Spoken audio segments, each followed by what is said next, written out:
So'nggi paytlarda ayrim fuqarolarimizga o'zini mobil aloqa operatori xodimi sifatida tanishtirgan shaxslar qo'ng'iroq qilmoqda.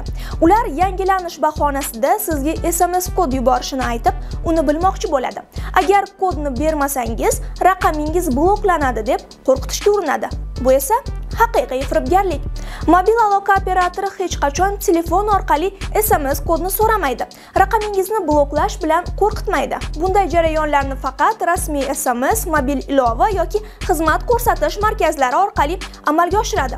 Firibgarlarning asl maqsadi esa sizga kelgan SMS kod orqali SIM kartangizni nusxalash, Telegram va bank ilovalaringizga kirish, shaxsiy ma'lumotlaringizni o'g'irlashdir. Shuning uchun hech qachon SMS kodni begona odamga bermang.